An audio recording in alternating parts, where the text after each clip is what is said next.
Hoje nós vamos abordar a quinta aula dos conceitos básicos do Raja Yoga. E nessa aula nós vamos falar sobre o tempo, o ciclo do tempo. Essa aula nos dá algumas respostas importantes. Ela nos explica, por exemplo, de onde nós viemos, para onde nós vamos.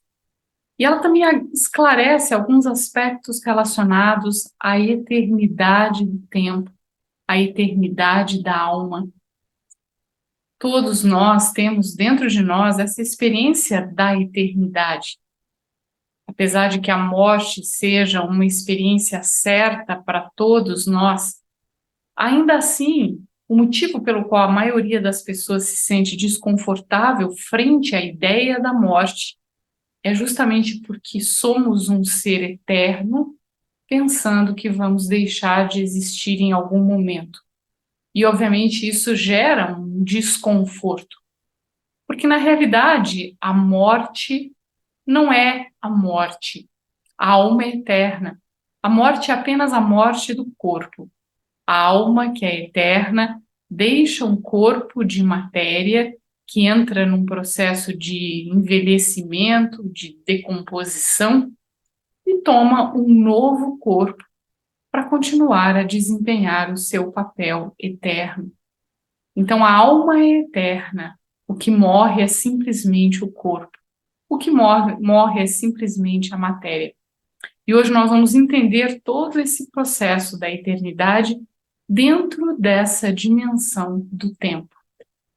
É interessante porque, se nós pensarmos em representar de alguma maneira a eternidade, a única figura geométrica que representaria a eternidade é a figura geométrica de um círculo. Porque um círculo não tem um começo e não tem um fim. Um círculo pressupõe um tempo constante.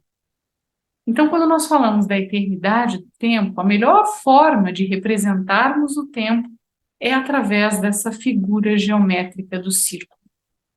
Além disso, se nós observarmos os vários sistemas que ocorrem na natureza, e os quais nós podemos observar de fora, como observadores desapegados, nós vamos perceber que a maioria dos sistemas é cíclico. Por exemplo, a circulação do sangue no nosso organismo, por exemplo, a transformação do dióxido de carbono em oxigênio através do processo da fotossíntese das plantas, o próprio ciclo das águas, a água que forma um lago, que evapora, que forma as nuvens, que precipita e que volta a formar o lago, as fases da Lua, o movimento de rotação da Terra. Então, a gente consegue perceber vários sistemas que são cíclicos. E uma coisa interessante é que, porque são cíclicos, de tempos em tempos, esses sistemas eles se repetem. Da mesma forma, a história da alma, através do tempo, ela também é cíclica. Para nós é um pouco mais difícil percebermos esse movimento cíclico, porque nós estamos dentro desse movimento. Às vezes a gente entende como se o tempo fosse linear, como se as coisas elas tivessem um começo, um meio e um fim. Mas dentro dessa ideia linear não cabe o conceito da eternidade. Então vamos entender um pouco mais como é o ciclo do tempo, como é que este ciclo gira.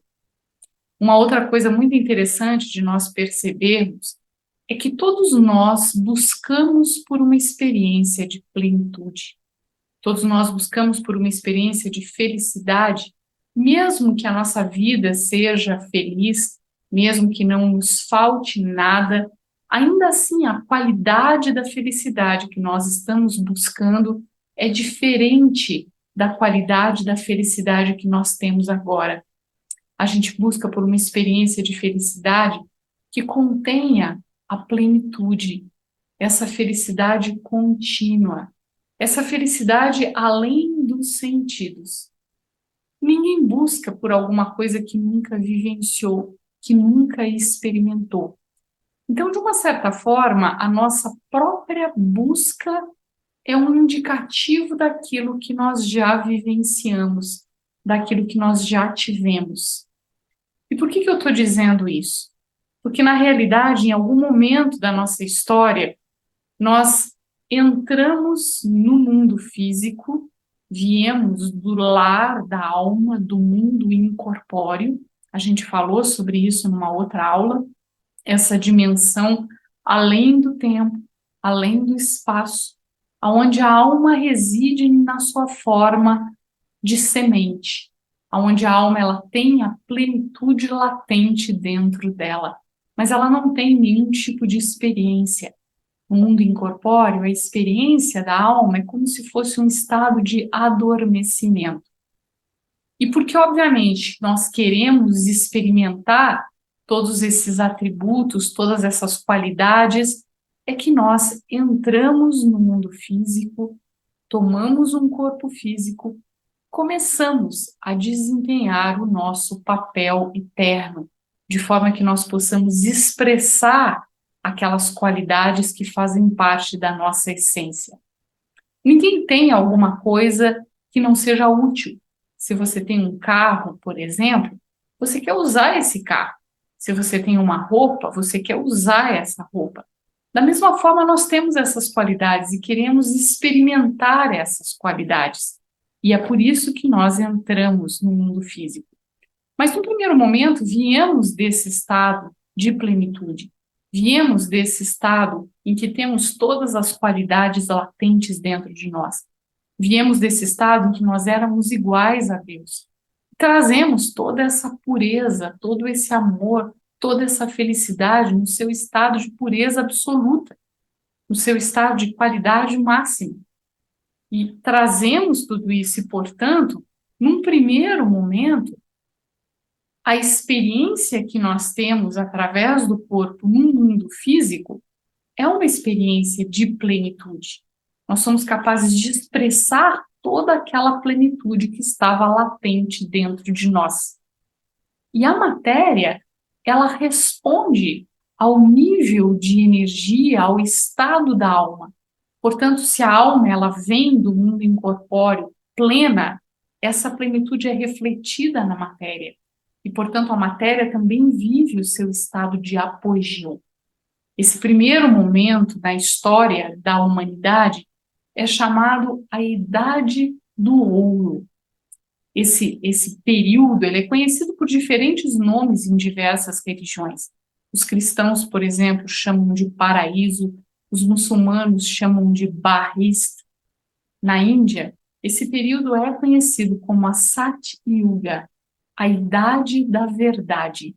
E nesse momento de apogeu, não existe a experiência da dualidade. Não existe o contraste entre a felicidade e a tristeza, entre a saúde e a doença, entre o belo e o feio, mas existe apenas o lado da luz, apenas o lado da qualidade. Se a gente quiser fazer uma analogia, imaginem a lua cheia com os seus 16 graus celestiais, que é a medida da lua cheia, completos. A lua refletindo completamente a luz de Deus e a matéria inteira correspondendo a esse estado de plenitude.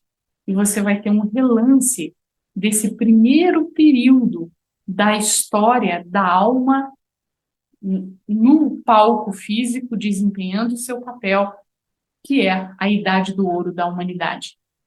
No entanto, o que acontece é que a partir do momento em que a alma entra no corpo físico e ela passa a ter uma relação íntima com a matéria, ela passa a estar sujeita a algumas leis que se aplicam sobre a matéria. E uma dessas leis é conhecida como uma das leis da termodinâmica, ou também conhecida como a lei da entropia. E o que essa lei diz? Em poucas palavras, ela diz que tudo aquilo que é novo fica velho. Elaborando um pouquinho mais para vocês entenderem, O que a lei da termodinâmica diz é que, aos poucos, a matéria ela vai perdendo calor, e ao perder calor, existe uma desorganização nos átomos, e essa desorganização conduz ao caos. Ou seja, tudo parte de um estado de ordem para um estado de caos. E é exatamente isso que se aplica sobre a alma em contato com a matéria. Ou seja, ela vai perdendo pouco a pouco a sua energia, o seu poder espiritual. No começo, essa perda de energia é quase imperceptível, mas o suficiente para fazer com que nós passemos do primeiro momento deste ciclo da humanidade, que é a Idade do Ouro, para um segundo momento, que é conhecido como a Idade da Prata da humanidade. A Idade da Prata ainda é um período paradisíaco, digamos assim, ainda há essa experiência da plenitude, ainda não há a experiência da dualidade, mas a diferença é que existem alguns graus a menos no estado de pureza e no estado de plenitude. Usando de novo aquela analogia com a lua cheia, imagina que aquela lua cheia, 16 graus celestiais, de repente começa a perder um pouco daquele estado. É como aquela lua cheia em que você já consegue vislumbrar uma pequena sombra. E de 16 graus celestiais, a alma alcança um estado de 14 graus celestiais. De 100%, que era a experiência no começo da Idade do Ouro, na Idade da Prata é como se fosse em 98%. Ainda é um estado de plenitude, mas não é igual ao começo, não é igual à Idade do Ouro. Como eu falei, no primeiro momento, essa perda, ela é muito sutil, ela é imperceptível. De fato, as pessoas elas não conseguem sentir ou perceber o que está acontecendo, apesar de que haja uma pequena queda na qualidade da experiência. Mas no final da Idade da Prata é que nós passamos por uma transformação mais intensa, porque lá no final da Idade da Prata, aquela alma que viveu lá no começo da Idade do Ouro, que experimentou aquele estado de plenitude, de 100%, de apogeu, ela começa a sentir falta desse preenchimento. Abre espaço para um certo nível de vazio, de insatisfação. É o primeiro momento em que a alma se depara com essa experiência de vazio. Mas o que acontece nesse momento é que, ao invés de buscar por essa experiência de preenchimento internamente, a alma ela começa a buscar por essa experiência fora dela.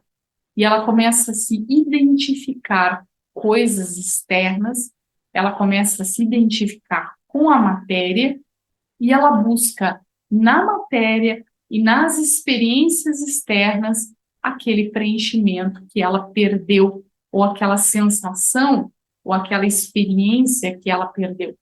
Então começa a haver uma identificação entre a alma e a matéria, entre a alma e o corpo. E se até então, simplesmente por conviver com a matéria, por usar o corpo, a alma já vinha perdendo um pouco da sua energia através da lei da entropia, quando há essa identificação com a matéria, existe uma queda brusca de energia. E a gente passa desse segundo período da nossa história para o terceiro período, que é conhecido também como a Idade do Cobre da humanidade. É dito que quando houve essa identificação com a matéria e essa queda brusca de energia, isso provocou também uma transformação radical no mundo físico, na matéria física. É dito, inclusive, que houve nesse período a separação dos continentes que até então viviam em um bloco único e toda uma emanação, não é, de energia aconteceu nesse período. A Idade do Cobre da humanidade ela é caracterizada por essa busca, pela busca por esse estado de preenchimento. Primeiramente em Deus, e depois em várias outras coisas, em religiões, em fundadores de religião, em santos, em relacionamentos. É lá nesse período de busca intensa, caracterizada pela Idade do Cobre, que surgem no panorama as principais religiões, as principais linhas religiosas. Depois de toda essa mudança cataclísmica que aconteceu na passagem da Idade da Prata para a Idade do Cobre, a humanidade estava completamente desestruturada, precisando de direcionamento, precisando de leis. E o primeiro fundador de religião que surge é Abraão, que vem justamente trazer a mensagem da lei e da ordem. E Abraão surge e cria primeiramente a religião do judaísmo. Depois, no Oriente, surge Buda.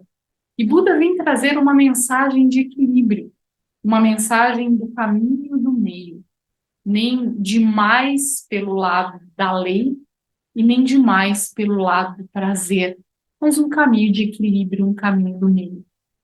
No Ocidente surge Cristo, que traz a sua mensagem de amor, de fraternidade, e estabelece o cristianismo, e depois surge Maomé, que estabelece o islamismo, que teve também a sua origem lá em Abraão, mas que finalmente é estabelecido como uma religião, e assim sucessivamente. Depois ainda vem alguns outros fundadores, Shankaracharya, no Oriente, que estabelece a religião Sânias, a religião dos sannyasis, esses ermitões que adotam um caminho de renúncia de todos os prazeres e de todas as experiências físicas. E cada um desses fundadores de religião vem do mundo incorpóreo, do lar da alma, preenchido de todo esse poder ou essa força espiritual, traz uma mensagem, mas de fato, nenhuma das religiões foi capaz de bloquear ou de brecar o processo de entropia, ou o processo de perda de energia. E o que a gente vê é que, apesar de tudo isso, a humanidade ela continua num processo de declínio, de decadência, no que tange a valores espirituais, no que tange a poder espiritual e principalmente no que tange a essa experiência de plenitude e satisfação. Pelo contrário, as pessoas se sentem a cada dia mais vazias e continuam a buscar, não mais agora nas religiões, em Deus, mas continuam a buscar nos relacionamentos, nas experiências sensoriais, nas pedras, nos pedregulhos, nos cristais, em diversos deuses e deusas, e finalmente no dinheiro, em posição, em poder. Isso caracteriza a última das 4 idades do ciclo, que é a chamada Idade do Ferro da humanidade, que é realmente um período mais, se a Idade do Ouro da humanidade ela era chamada de paraíso, a Idade do Ferro é esse momento que a gente pode chamar de inferno, é um momento de sombra, é um momento de escuridão, é um momento em que as pessoas experimentam vazio, angústia, tristeza, em que elas se sentem perdidas, e principalmente quando elas olham para o futuro, elas não têm perspectiva, porque as coisas elas estão num processo de decadência acelerada. E aí surge nesse momento um dilema, porque se a gente pensar na história como um ciclo, depois da Idade do Ferro, nós temos de novo a Idade do Ouro. Mas como é que nós podemos fazer essa passagem num período em que é realmente como um inferno para um período que é o paraíso? Imaginem se a gente conseguisse, enfim, através de uma mágica, colocar aí, sei lá, umas 100 pessoas dentro de uma nave e conduzir essa nave através de todo o período de transformação até o paraíso. Quanto tempo vocês acham que esse paraíso duraria a partir do momento em que essas 6 pessoas, carregando todos esses hábitos e todas essas tendências da Idade do Ferro, por quanto tempo esse paraíso duraria? As pessoas moram provavelmente em disputar território, iam querer tirar vantagem umas das outras, iam querer estabelecer as suas fronteiras, os seus limites, e rapidamente toda aquela experiência do paraíso ela seria perdida. E que, na verdade, não é uma questão do paraíso físico, na verdade, é uma questão de reestabelecer o nosso estado interno de pureza, de plenitude, de divinidade. E é por isso que existe uma pequena idade, que é uma idade que acontece em paralelo com o período da Idade do Ferro, é uma idade sutil, chamada a Idade da Confluência. A palavra confluência significa exatamente a passagem do velho para o novo, a passagem da escuridão para a luz, a passagem do inferno para o paraíso. Mas o que caracteriza esse período de confluência? Qual é a principal característica dessa idade intermediária? A primeira característica é a alma reconhecer-se como alma.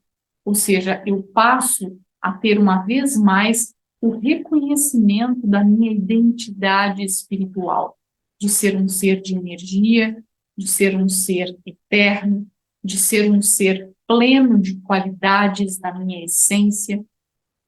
E o segundo aspecto que é importante nesse período é que haja força ou poder espiritual para poder empreender uma série de transformações e de mudanças que são necessárias para que nós possamos, na prática, retornar a esse estado de plenitude.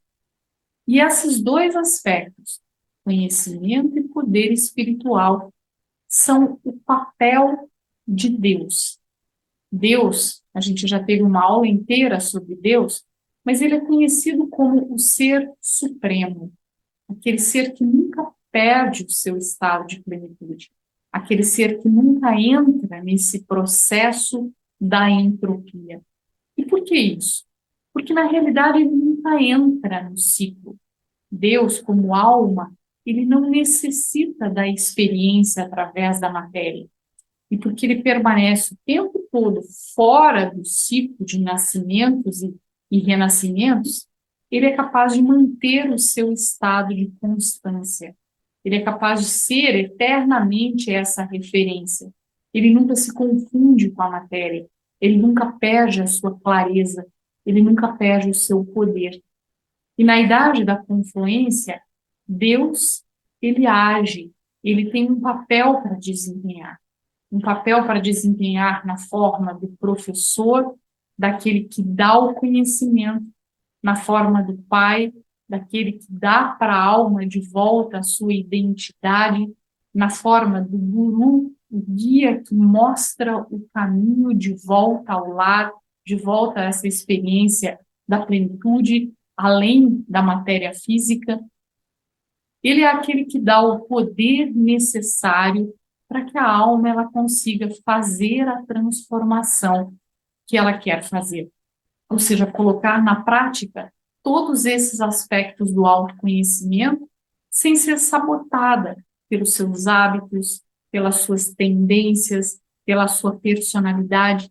Então, o que caracteriza a idade da confluência é a presença da consciência de Deus, da energia de Deus, dando para a alma conhecimento, identidade, poder, o destino.